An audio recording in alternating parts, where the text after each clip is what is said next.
Assalamualaikum teman-teman, seperti biasa sebelum mulai Mimin mendoakan semoga teman-teman semua selalu dalam keadaan sehat walafiat. Oke, kali ini kita akan melanjutkan Martial Master versi novel bagian 1206. Bagi yang baru bergabung, selamat bergabung. Dan bagi yang belum subscribe dulu lah agar Mimin tambah semangat lagi nih bikin videonya. Oke, kalau sudah kita langsung masuk ke isi ceritanya.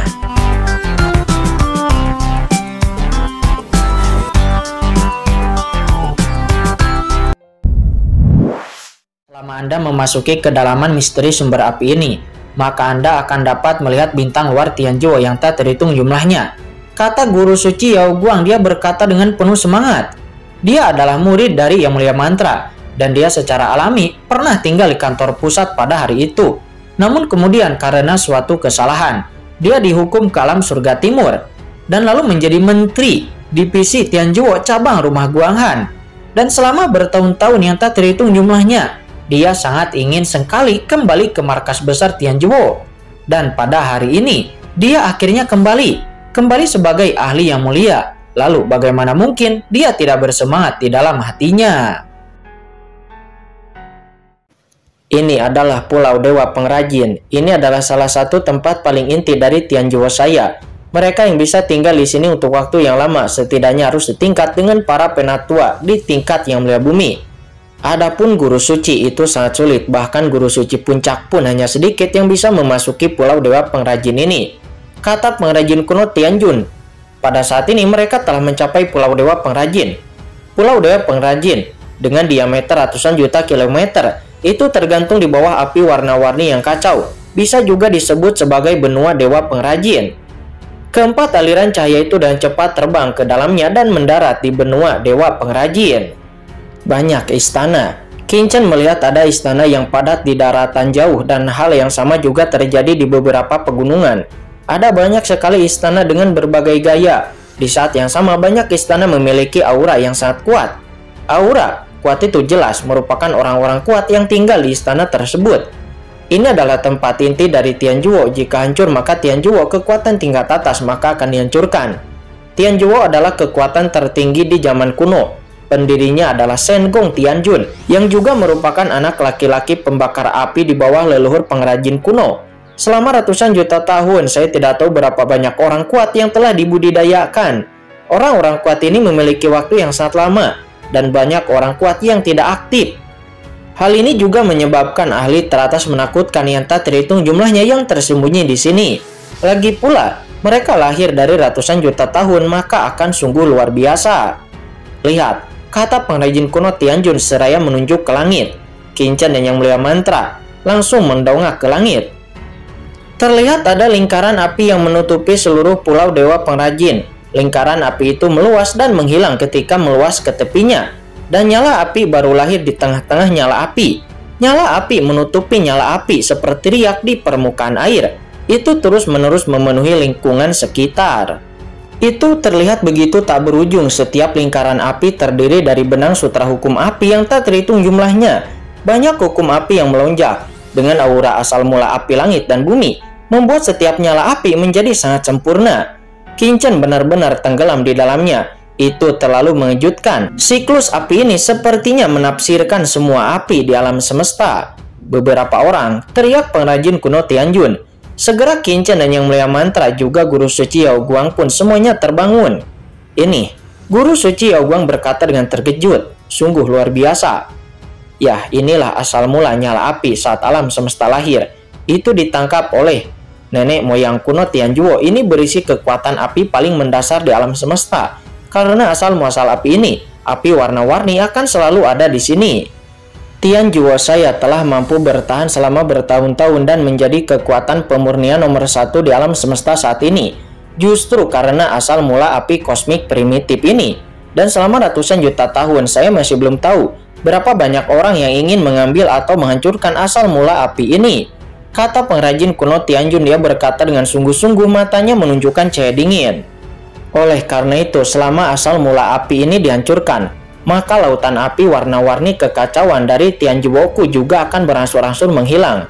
Dan pada akhirnya hanya bisa menjadi harta tingkat surgawi. dan tidak dapat melindungi alam rahasia seluruh dunia kita Tianjuo lagi.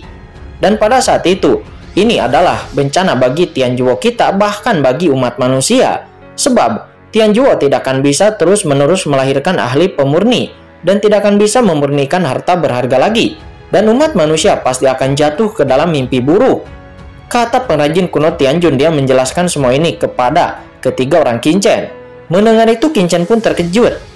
Apakah asal mula hukum api yang melahirkan alam semesta ini begitu mengagumkan? Ayo pergi, aku akan mengantar kalian ke ruang konferensi kantor pusat dulu, kata pengrajin kuno Tianjun. Dia berkata seraya melangkah maju. Kemudian Qinchen yang mulai mantra dan guru suci Yao Guang pun mengikuti dari belakang. Berjalan di Pulau Dewa Pengrajin, melihat istana dengan berbagai gaya di kejauhan, ada juga dapat melihat beberapa orang kuat dalam Tianjuo. Dan Qinchen merasa bahwa seluruh benua Dewa Pengrajin juga berisi api yang mengerikan. Bahkan Qinchen melihat gunung dan sungai di sini semuanya menunjukkan pola yang unik. Mungkinkah? Qinchen terkejut. Kamu bisa melihatnya, itu benar. Sebenarnya ini adalah tempat dengan keahlian terbaik. Seluruh pulau pengerjaan diubah oleh Master Shen Gong Tianjun selama ratusan juta tahun. Rumornya, pulau pengerjaan ini awalnya adalah pengrajin. Itu adalah kuil pemurnian leluhur. Dan kemudian pengerjaan hancur. Tuan Shen Gong Tianjun menghabiskan ratusan juta tahun untuk membangun tempat ini menjadi kantor pusat kami, kata pengrajin kuno Tianjun. Pengrajin pemurnian leluhur. Qinchen terdiam. Mengapa tempat ini berhubungan dengan pengrajin? Seolah-olah dia mengetahui keraguan Qinchen, pengrajin kuno Tianjun pun menjelaskan. Ya, jika tidak, meskipun Tuan Tianjun kuat, tetapi dia hanyalah Tianjun. Bagaimana dia bisa menciptakan rahasia yang begitu mengerikan? Ini adalah tempat terlarang misterius yang dibuat oleh pengrajin kuno. Dan Tuan Shen Gong Tianjun membangun dunia rahasia markas atas dasar ini, kata pengrajin kuno Tianjun seraya membawa Qinchen dan yang lainnya jauh masuk ke dalam. Di sepanjang jalan istana yang tak terhitung jumlahnya berdiri tegak. Pengrajin kuno Tianjun juga menjelaskan bahwa ras iblis juga ingin menghancurkan dunia rahasia markas besar Tianjuo ini. Dan bahkan ras iblis telah mengirimkan mata-mata ke markas Tianjuo. Mengintai mata-mata, Qinchen terkejut. Ya, karena sangat sulit untuk menyerang markas kita dari luar. Dan hanya dari dalam kita dapat menghancurkan asal mula api dunia rahasia markas. Beberapa bencana dalam sejarah telah terjadi. Faktanya, nyala api Tianjuo itu lebih kuat, tetapi saat ini sudah banyak melemah dalam dua bencana tersebut. Mengatakan ini, pengrajin kuno Tianjun menghela napas. Ini juga alasan mengapa Anda mencapai prestasi besar kali ini. Karena Anda telah menemukan pengkhianat Penatua Gusu dan yang lainnya. Mereka sebenarnya tidak akan dapat menghancurkan asal mula api sama sekali. Karena jika tidak, mereka khawatir mereka sudah melakukannya. Sambil berbicara, pengrajin kuno Tianjun menunjuk ke sekeliling lalu berkata, Anda dapat melihat baik-baik, melihat ke belakang. Anda juga akan memiliki harapan untuk bisa membangun istana di sini. Tetapi ukuran dan lokasi istana itu khusus dan seseorang akan memberitahu Anda nanti. Qinchen yang mulai mantra dan guru suci Yao Guang mengangguk. Mereka semua mendengarkan dengan seksama dan dapat dilihat bahwa pengrajin kuno Tianjun tidak secara langsung membawa mereka ke aula markas, tetapi memperkenalkan mereka pada segala sesuatu di sini. Banyak hal di sini adalah beberapa informasi yang bahkan tidak diketahui sama sekali oleh Yang Mulia Mantra yang pernah ada di sini sebelumnya. Sementara saat ini Qinchen akhirnya mengerti mengapa bahkan menara suci kuno pun tahu bahwa ada banyak mata-mata di Tianjuo, karena ternyata sudah beberapa kali terjadi bencana di sini. Ikuti aku lagi, kata pengrajin kuno Tianjun. Dia terus memimpin Qinchen dan yang lainnya. Dia tidak hanya membawa Qinchen dan yang lainnya ke sini untuk diinterogasi, tetapi juga memberitahu Qinchen dan yang lainnya beberapa informasi dasar. Hal ini pun membuat Qinchen mengerutkan kening. Dalam proses ini, pengrajin kuno Tianjun tidak bertindak seperti mata-mata. Mungkinkah pengrajin kuno Tianjun bukanlah mata-mata? Namun terkadang tingkah lakunya sangat aneh. Setelah beberapa saat, beberapa orang datang ke pegunungan tertinggi di seluruh Pulau Dewa. Hanya ada istana yang menjulang tinggi di pegunungan ini, yang panjangnya puluhan ribu kilometer.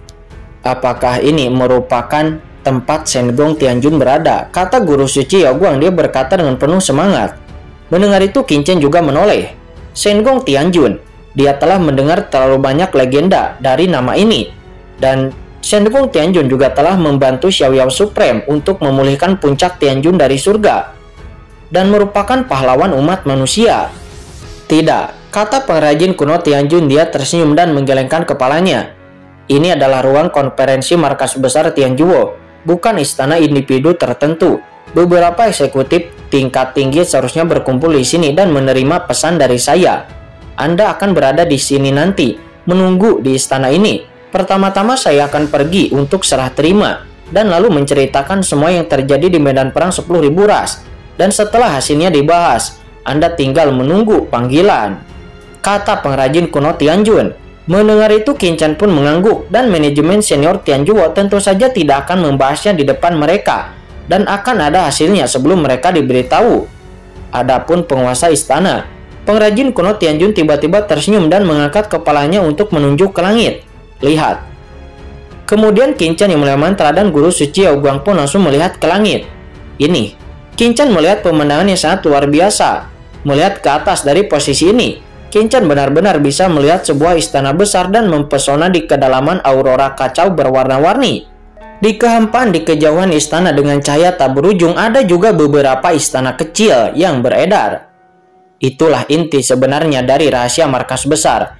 Pengrajin kuno Tianjun menunjuk ke kejauhan dan tersenyum. Istana terbesar adalah milik Tuan Istana Tianjuo. Disitulah tempat Tuan Senggong Tianjun berada. Sementara istana-istana kecil di sekitarnya itu merupakan kediaman para wakil kepala aula tersebar ke berbagai arah di negeri aurora berwarna-warni itu, kata pengrajin kuno Tianjun. Dia pun berkata lagi, saat ini ada 8 wakil kepala bala yang bertugas dalam Tianjuo. Hanya wakil kepala bala yang berhak tinggal di istana terapung. Selain itu, semua orang hanya bisa hidup di benua dewa pengrajin, kata pengrajin kuno Tianjun. Dia tersenyum karena dia juga adalah salah satu dari 8 wakil master yang melayani Tianjuo. Itu adalah, kata Qin Chen. Dia tiba-tiba mendongak dan melihat ada menara gelap yang luas di atas istana Tuan Istana. Tetapi menara itu terhalang oleh istana dan aurora warna-warni yang tak berujung, dan penampakan spesifiknya tidak dapat dilihat. Qin Chen merasakan sesak napas dikala melihat menara tinggi itu. Penindasan sebelumnya yang sepertinya telah memasuki dunia kecil sepertinya disalurkan oleh menara tinggi yang gelap itu. Ini adalah area terlarang di kantor pusat Tianjuo saya. Oke, tunggu di sini, seseorang akan menjemputmu nanti, kata pengrajin kuno Tianjun. Dan setelah mengatakan itu, sosok pengrajin kuno Tianjun pun berkedip-kedip, dan dia pun langsung memasuki kedalaman ruang konferensi lalu menghilang. Dia jelas pergi untuk berdiskusi. Setelah pengrajin kuno Tianjun menghilang, Qin Chen, guru suci Yao Guang, dan yang mulia mantra, mereka berdiri di aula, dan tentu saja seorang pelayan maju dan membawa mereka bertiga ke samping. Ini boneka, kata Qin Chen seraya memandang pelayan yang memimpin mereka dengan ekspresinya yang terkejut. Karena ternyata sebenarnya ini adalah boneka, maka boneka ini merupakan artefak pemurnian pada zaman dahulu. Sangat sederhana, seluruh tubuhnya terbuat dari logam khusus, dan tidak mungkin untuk bisa melihat rahasia di dalamnya. Dan aura pada boneka ini berada pada tingkat yang mulia. Mendesis, boneka tingkat yang mulia. Qin Chen menghirup udara dingin. Ranah yang mulia adalah kekuatan tertinggi dalam semesta, terlepas dari banyaknya yang mulia di medan perang 10.000 ras. Tetapi untuk beberapa ras kecil, ranah yang mulia sudah sangat mengesankan. Dan Tianjuo sebenarnya memiliki boneka tingkat yang mulia. Bagaimana mungkin ini tidak mengejutkan Qin Chen? Jika boneka seperti itu ditempatkan di beberapa klan kecil, mungkin akan membuat beberapa klan kecil menjadi gila. Ini adalah boneka kuno karya Tianjuo dan juga merupakan produk yang dibuat oleh pengrajin kuno. Meskipun auranya hanya diagungkan, namun dalam pertarungan sebenarnya dia memiliki kekuatan tempur tertinggi di antara umat manusia. Lagi pula boneka tidak takut mati, kata yang mantra. Mendengar itu Qin Chen dan guru suci Yao Guang pun keduanya mengangguk. Memang benar, jika sesuatu seperti boneka berjuang untuk hidupnya, itu jauh lebih gila daripada manusia. Karena boneka itu tidak merasakan rasa sakit. Selama inti energinya masih ada dan formasinya masih bisa beroperasi, dia akan masih bisa bertarung. Terlebih lagi, boneka bukanlah tubuh yang terdiri dari daging dan darah. Juga tidak memiliki lautan jiwa. Metode ahli teratas dari 10.000 ras pada umumnya tidak akan efektif melawan boneka. dan membuat boneka menjadi lebih menakutkan. Alangkah baiknya jika saya memiliki pasokan energi yang konstan untuk memproduksi boneka ini dalam Tianjuo. Lalu bagaimana mungkin saya bisa khawatir tentang perang 10.000 ras? Kata guru suci Yao Guang. Dia menghela napas. Jika ada boneka yang berjumlah puluhan juta atau ratusan juta, iblis mana yang harus ditakuti? Tentara boneka saja bisa menghancurkan mereka sampai mati. Itu wajar, jika tidak, iblis tidak akan menatap Tianjuo, kata Yang Mulia Mantra. Dia menghela napas. Tahukah Anda bahwa di zaman kuno, iblis pertama kali melancarkan perang di antara puluhan ribu ras? Kekuatan mana yang terlebih dahulu mereka serang? Kata Yang Mulia Mantra. Dia bertanya. Yang mana? Kata guru suci Yao Guang. Tentu saja Tianjuo. Yang Mulia Mantra berkata lagi, Tianjuo adalah tempat suci dari banyak kekuatan pemurnian di alam semesta kuno. Semua kekuatan pemurnian di dunia terikat kepada Tianjuo dan membentuk aliansi. Juga dimiliki oleh pengrajin. Jadi hal pertama yang dilakukan iblis untuk memulai perang semua ras adalah menghancurkan Tianjuo. Dalam pertarungan itu, iblis meluncurkan pasukan besar dan menyerang dengan kuat. Meski pengrajinnya kuat, namun mereka lengah dan mengalami kerugian besar. Para pengrajin tewas dalam pertempuran dan banyak harta karun telah hilang. Seperti sumber pemurnian boneka ini, itu dihancurkan oleh iblis dalam pertempuran itu. Pemurnian boneka tingkat yang mulia membutuhkan banyak sumber. Bagaimanapun kekuatan yang dapat memacu kekuatan yang mulia sangatlah langka. Hal ini juga menyebabkan fakta bahwa setelah pecahnya perang, para pengrajin tidak dapat lagi memurnikan terlalu banyak boneka tingkat yang mulia. Dan boneka yang tersisa sekarang itu hanyalah boneka yang selamat waktu perang saat itu. Dan Tuan Tianjuo saat ini yang menemukannya. Dan selama bertahun-tahun yang tak terhitung jumlahnya, Tuan Shenggong Tianjun juga telah berusaha menemukan cara untuk bisa menyempurnakan kembali boneka tingkat yang mulia. Akan tetapi sayang dia tidak pernah berhasil. Kata Yang Mulia Mantra mengatakan ini, Yang Mulia Mantra menghela napas. Jika tidak, jika ada lebih banyak boneka seperti ini, bagaimana umat manusia saya bisa jatuh ke tingkat ini? Dan pertempuran 10.000 ras tidak akan menyebabkan langit runtuh. Tuan, tidak bisakah kita tetap membuat boneka kuno ini dengan Tianjuo kita saat? Kata guru suci Yao Guang. Dia bertanya. Tentu saja tidak bisa dilakukan, kata Yang Mulia Mantra. Dia pun berkata lagi. Kita masih mempertahankan teknologi boneka umum kuno ini, tetapi kita masih menyimpannya. Namun, banyak teknik pemurnian kuno telah menghilang. Dan inti dari pemurnian boneka umum kuno ini, teknologinya juga telah hilang. Jika tidak, jika tak terhitung jumlahnya boneka kuno diciptakan dan dijatuhkan di medan perang 10.000 ras, apalagi harus kita takutkan untuk melawan ras iblis? Mendengar ini, Qin Chen pun mengangguk. Karena sungguh jika pasukan boneka tingkat yang mulia dapat diciptakan, maka lalu pasukan iblis manapun mungkin tidak akan mampu melawannya. Namun Qin Chen tahu betul bahwa boneka tingkat yang mulia hanya dapat mengubah hasil medan perang lokal, bukan hasil medan perang biasa.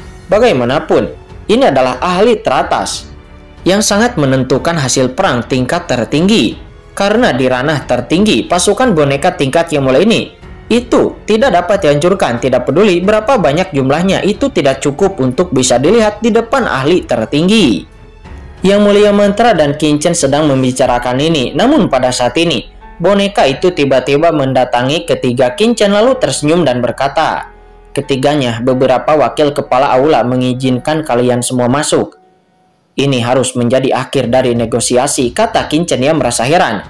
Tetapi kecepatan negosiasi ini juga cukup cepat. Dan belum lama pengrajin kuno Tianjun masuk. Apa yang membuat Qin Chen merutkan kening? Apakah boneka itu mengatakan kepada beberapa wakil kepala aula untuk mengizinkannya masuk? Bukankah pendiri Tianjuo tidak ada di sana? Qin Chen ragu-ragu sejenak, tetapi kemudian Qin Chen, guru suci Yao Guang, dan Yang Mulia Mantra pun masuk. Setelah beberapa saat, ketiga orang itu sampai di tengah aula utama. Di atas aula utama ada singgasana tinggi. Saat ini tidak ada seorang pun di singgasana paling sentral. Sebaliknya ada beberapa singgasana sekitarnya. Dan pengrajin kuno Tianjun juga adalah salah satunya. Pengrajin kuno Tianjun memandang Qin Chen sambil tersenyum. Tiga lainnya juga memancarkan aura menakutkan. Apakah orang kuat di ranah surgawi? Tatapan ketiga Tianjun memadat kepada Qin Chen. Ini seharusnya menjadi tiga wakil ketua aula Tianjuo, kata Qin Chen. Dia merutkan kening. Karena dia berpikir dia akan memiliki kesempatan untuk bertemu dengan pendiri Tianjuo, yaitu Tianjun Shenggong. Namun ternyata sekarang hanyalah ada 3 wakil kepala balai. Saya akan menunggu, saya telah melihat beberapa orang dewasa, kata Imlay Mantra. Dia buru-buru menarik guru suci Yao Guang untuk membungkuk, dan Qin Chen juga membungkukkan tangannya. Ini adalah tempat berkumpulnya para penyuling dan tidak banyak aturan. Namun temperamen tenang Qin Chen juga membuat salah satu wakil ketua aula sedikit mengernyit.